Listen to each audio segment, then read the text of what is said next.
आहोत आम्ही आरक्षण कसं मिळावं या गोष्टींसाठी कपाटाची पुस्तकं वाचली, आम्ही तिथं योगदान दिलं आणि तरी सुद्धा आम्हाला कुठल्याच पद्धतीचं मेन्शन झालं, आमचं नामकरण सुद्धा केलं जात नाही, अशी खंत आहे. नाही, माझं म्हणणं काय आहे, मनोज दादाने वेळोवेळी त्या अभ्यासकांना विनंती केली होती. जेव्हा 2 ऑक्टोबर आपण मुंबईहून आता जे GR घेऊन आलो, त्या 2 सप्टेंबरला आपण जेव्हा मुंबईहून GR घेऊन आलो, मनोज दादांनी सगळ्यांना विनंती केली होती की तुम्ही येऊन मला याच्याबद्दल जर तुम्हाला काय, किंवा आताही त्या सगळ्यांना विनंती आहे, तुमच्या चॅनलच्या माध्यमातून पुन्हा एक विनंती आहे.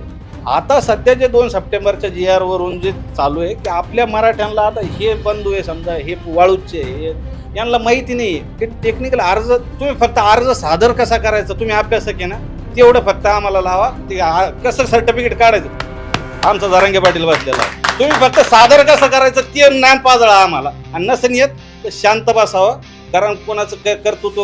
मी लहानपणी तुम्ही बघा ना, एखादा म्हातारा माणूस आपल्या घरात जुनं खोड असतं, ते काय म्हणतो माहिती आहे का, अरे मी माझ्या काळात मी वस्ताद होतो, पैलवान होतो, आणि आता काय खुडूक झाले. आपण काय म्हणतो, गप्प नको सांगू. इथं कर्तृत्व दाखवावं लागतं सर. म्हणजे 100व्या वर्षी पण काही काहीला स्टेटस असं काही केलं नसतं, ते असेच काही भापाऱ्या बाजून काही ते म्हाताऱ्या आड